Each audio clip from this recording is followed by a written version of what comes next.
खैबर पख्तूनख्वा में डेवस्टेटिंग बारिशें हुई हैं। इतनी बारिश, इतना पानी कि आपने कभी इमेजिन ही नहीं किया होगा।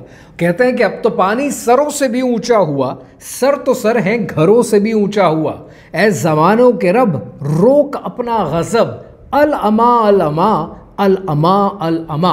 और जब भी आप मेन स्ट्रीम मीडिया उठाकर देखेंगे तो आपको कॉन्टिन्यूसली एक ही जुमला सुनने को मिलेगा, इट्स अ क्लाउड बर्स्ट। अब ये क्लाउड बर्स्ट एक ऐसी टर्मिनोलॉजी है, एक ऐसा नैरेटिव है जो कि आपको बेचा जा रहा है कॉन्टिन्यूसली बैक एंड फोर्थ। सिर्फ पाकिस्तान में नहीं, दुनिया के कई ममालिक में क्लाउड बर्स्ट की कहानी बार बार रिपीट की जा रही है। इतनी बारिशें, इतना पानी, क्या ये प्रोजेक्ट हाप है? क्या ये जो मेन स्ट्रीम मीडिया बार बार आपको बताने में लगा हुआ है कि इट्स अ क्लाइमेट चेंज, क्या क्लाइमेट चेंज रियलिटी में एग्जिस्ट करता है? या दुनिया में इसके बारे में पर्सपेक्टिव है क्या? या क्लाइमेट चेंज टोटली एक होक्स है? ये कहानी है क्या?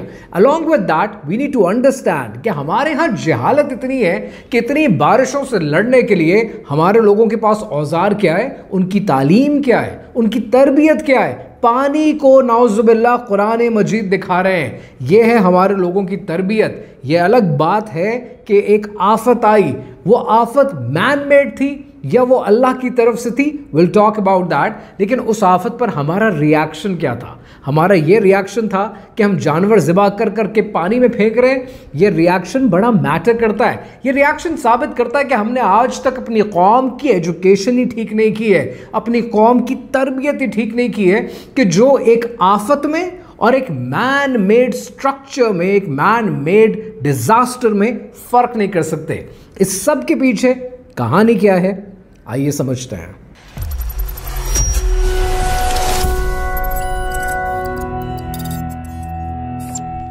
एक मिनट के लिए ज़रा ये इमेजिन करें कि आप पाकिस्तान में बैठे हुए हैं और पाकिस्तान में खुदा न खास्ता हमारे पड़ोसी ने, इंडिया ने हम पर हमला कर दिया।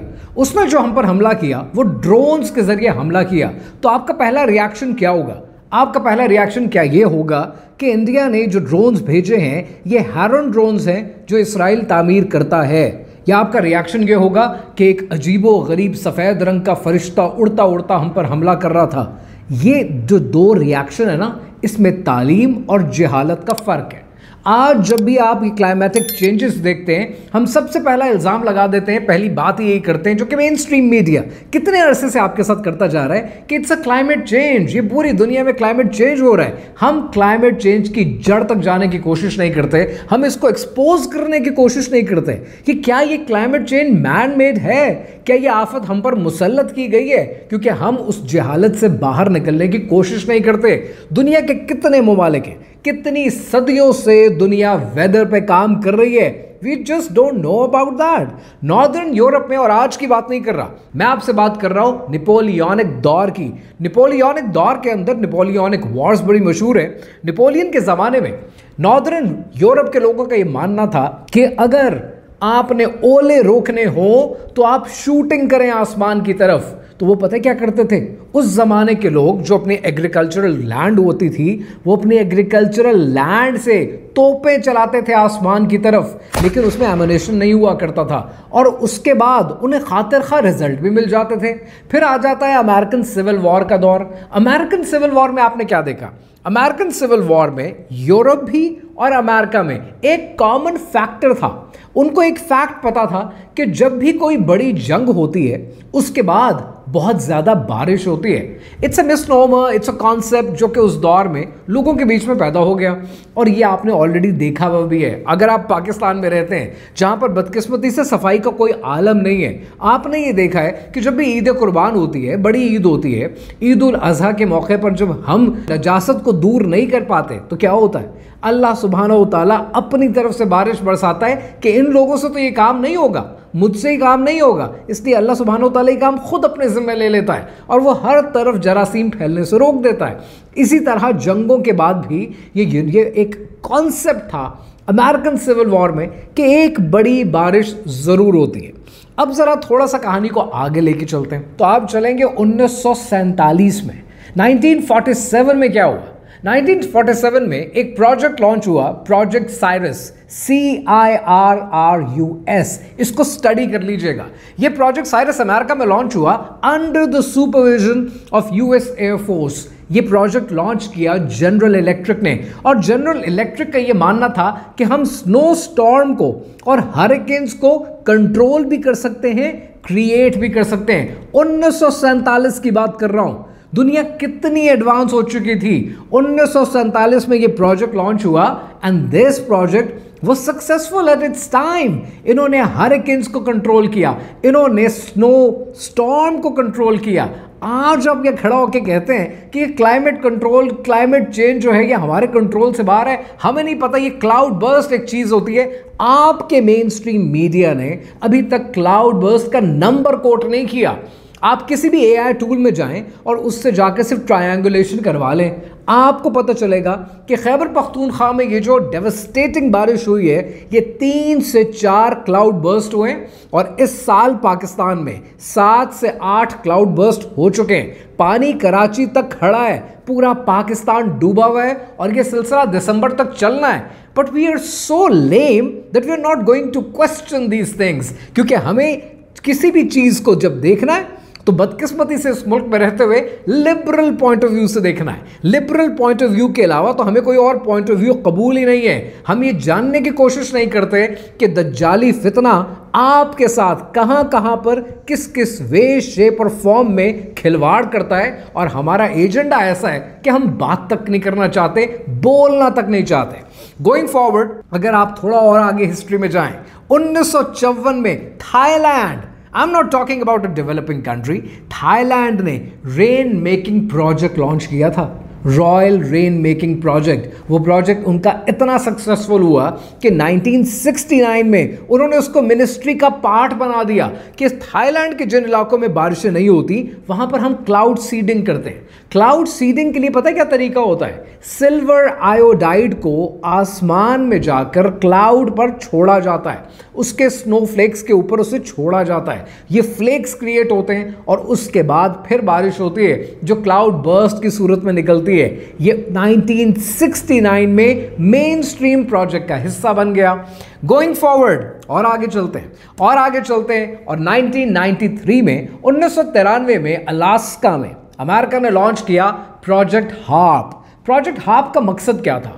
प्रोजेक्ट हार्प का मकसद ये था कि जो ज़मीन से ऊपर जो हमारी खला है, इसके अंदर जो लेयर है आयोनोस्फेयर, इस आयोनोस्फेयर लेयर को स्टडी किया जाए, और इसको स्टडी करने के लिए इन्होंने 3.6 मेगावाट का सिग्नल रिलीज किया, और इतनी बड़ी टेक्नोलॉजी बनाई कि जिसके अंदर 180 एंटेनाज हैं, 360 रेडियो ट्रांसमिशंस हैं। ये रेडियो ट्रांसमिटर्स करते क्या हैं? ये आयोनोस्फेयर के अंदर उसको हीट अप करते हैं।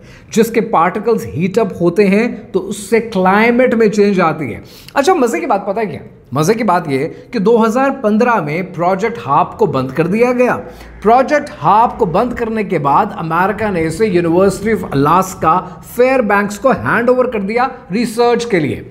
प्रोजेक्ट हार्प को लेकर दुनिया भर में कॉन्स्पिरेसीज हैं। इवन अमेरिका में बैठे हुए लोग कहते हैं कि प्रोजेक्ट हार्प की वजह से हमारा मौसम बदल रहा है, हमारे यहाँ बारिशें नहीं होती हैं। कनाडा में बैठे हुए लोग परेशान हैं कि हमारे मौसम में सर्दी में गर्मी और गर्मी में सर्दी हो रही है, this is due to project HAARP. और जब आप उंगली उठाते हैं ना, तो अथॉरिटीज पता क्या कहती हैं? अथॉरिटीज कहती हैं प्रोजेक्ट हार्प तो बंद हो चुका, वो तो है ही नहीं। लेकिन सवाल पता है क्या है? सवाल यह है कि प्रोजेक्ट हार्प काम कर रहा था आयोनोस्फेयर पे, और आयोनोस्फेयर से क्या मौसम को बदला जा सकता है? क्या दुनिया में अर्थक्वेक लाए जा सकते हैं, जलजले पैदा किए जा सकते हैं? इसके हवाले से कहीं दूर नहीं जाते, आपको रीसेंट स्टडी दे रहा हूं, और अपनी टीम से भी कहूंगा कि इसका लिंक नीचे डिस्क्रिप्शन में आपके लिए ऐड कर दें। ये मैसाचुसेट्स इंस्टीट्यूट ऑफ टेक्नोलॉजी की रीसेंट स्टडी है, और रीसेंट स्टडी में उन्होंने इस टेक्नोलॉजी को बनाया है, और इस टेक्नोलॉजी को बना के पता इसका नाम क्या रखा है? इस टेक्नोलॉजी का नाम है क्वेक कास्ट। और ये क्वेक कास्ट क्या करती है? ये कहते हैं कि हम अगर आयोनोस्फेयर को स्टडी करें, हमें वहां से अंदाजा हो सकता है कि जमीन में अर्थक्वेक, जलजला कब और कहां आएगा। इनके एग्जैक्ट वर्ड्स इनकी रिसर्च से आपको पढ़ के सुनाता हूं, आप हैरान हो जाएंगे। Ionosphere has been shown to react to major earth and space events such as thunderstorms and solar flex. अब यहां पर जो इंपॉर्टेंट मैटर है जो आपने नोट करना है वो ये है कि नासा के अंदर काम करने वाले एक क्लाइमेटोलॉजिस्ट, क्या कहते हैं, डॉक्टर रॉय स्पेंसर, जो खुद नासा में काम करते रहे हैं, मेटीरियोलॉजिस्ट हैं, क्लाइमेटोलॉजिस्ट हैं, उनका अपना पॉइंट ऑफ व्यू ये है कि आज तक दुनिया में क्लाइमेट चेंज के नाम पर, ग्लोबल वार्मिंग के नाम पर जो कुछ आपको बताया गया है वो 2 गुना एग्जैजरेट करके बताया गया है। आईपीसीसी सबसे ऑथेंटिक यहां से रिपोर्ट मिलती है आपको क्लाइमेट चेंज के बारे में। ये जितनी रिपोर्ट्स हैं आईपीसीसी की, इसका डेटा मैनिपुलेटेड है, इसका डेटा एग्जैजरेटेड है। मैं नहीं कह रहा हूं, डॉक्टर रॉय स्पेंसर कह रहे हैं, जो खुद नासा में काम करते हैं। ये उनके विसल ब्लोअर्स हैं कि क्लाइमेट इतनी स्पीड में बदल नहीं रहा जितनी स्पीड में आपको बेचा जा रहा है। इनके वर्ड्स हैं, डॉक्टर रॉय स्पेंसर के वर्ड्स हैं, और ये बड़े नोट करने वाले अल्फाज हैं। इनके वर्ड्स ये हैं कि ग्लोबल वार्मिंग के नाम पर आज दुनिया में इतने लोगों को मारा जा रहा है जितने शायद कभी नाजीज ने भी नहीं मारे। This is a weapon, they will kill more than Nazis. ये इतने तंग आ चुके थे इस प्रोजेक्ट से, इतने तंग आ चुके थे कि क्लाइमेट इतना नहीं बदल रहा जितना आप रिपोर्ट कर रहे हैं। अब यहां पर एक सवाल आपके जहन में आएगा कि अगर यूएएच का डेटा, जितना भी डेटा सेट है वो मैनिपुलेटेड है, अगर आईपीसीसी का डेटा मैनिपुलेटेड है, अगर नासा का डेटा मैनिपुलेटेड है, तो क्लाइमेट चेंज के नाम पर ये सब कुछ हो क्यों रहा है? क्लाइमेट चेंज के नाम पर ये सब कुछ करते क्यों हैं? और ये किस तरीके से क्लाइमेट चेंज करते हैं? है ना इंपॉर्टेंट सवाल।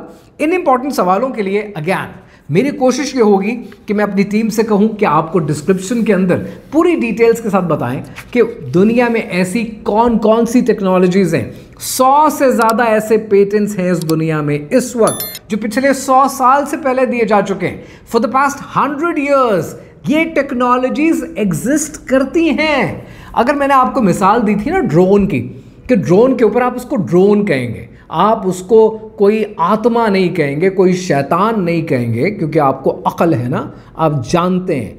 इसीलिए अगर आपने जानना है कि इस तरह की चीज़ कैसे क्रिएट होती है, मैं ये नहीं कह रहा कि केपी में एग्जैक्टली ये हुआ है, जितना इन 100 टेक्नोलॉजीज़ को मैंने गो थ्रू किया है। And again data regression, data triangulation, 2 technologies ऐसी हैं जो शायद केपीके में यूज़ हो सकती हैं। जो केपी में एग्जैक्ट सिचुएशन हुई थी ना, वो शायद इन 2 पेटेंट्स वाली टेक्नोलॉजी से रिलेटेड है।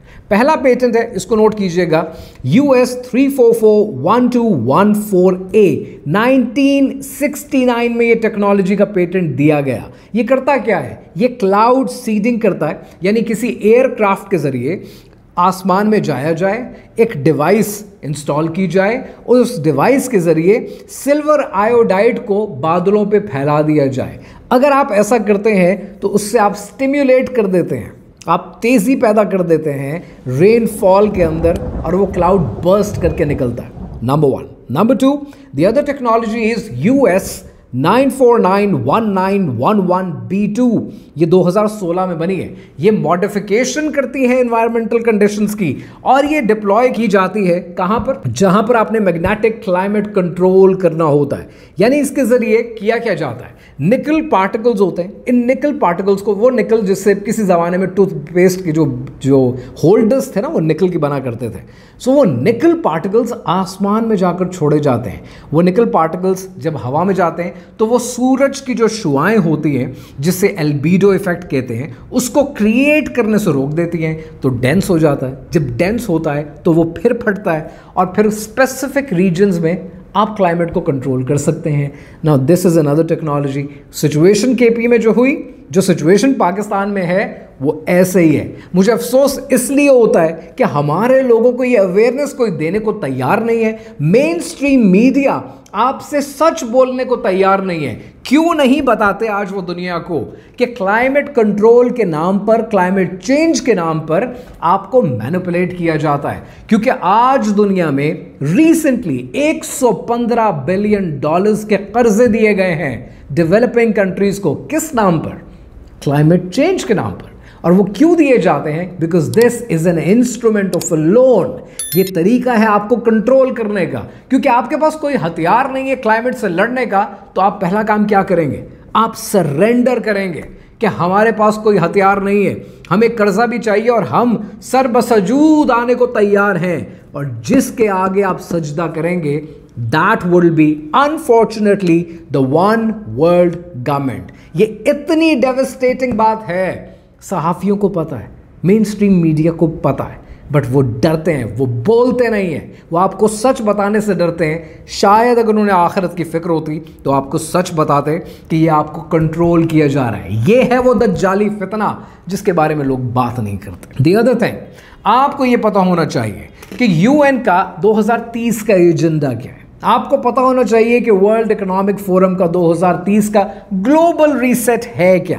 जब तक आप इन चीज़ों पर बात नहीं करेंगे, आप अपनी औलाद को, अपनी आने वाली नई नस्लों को ट्रेन नहीं कर पाएंगे।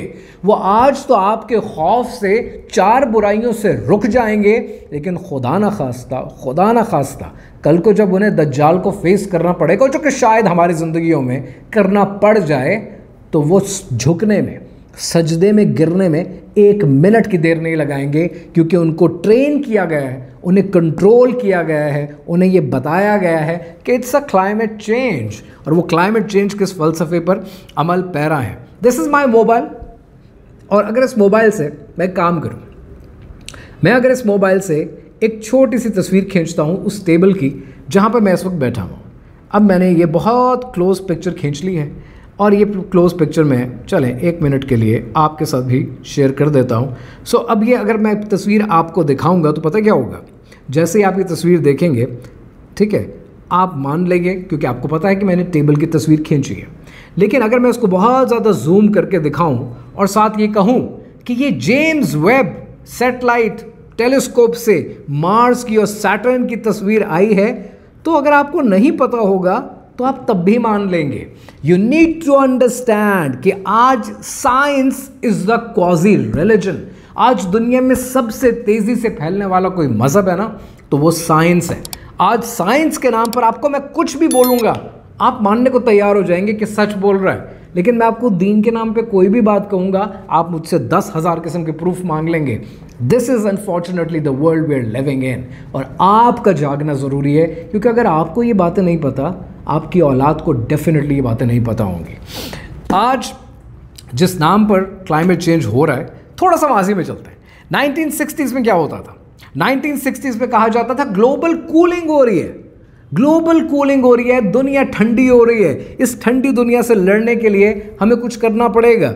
लेकिन साथ साथ ये कहा करते थे कि नई आइस एज पैदा हो रही है। अब इस आइस एज से लड़ने के लिए हुआ क्या कि साइंस का वो पूरा नैरेटिव ही फ्लिप होकर रह गया।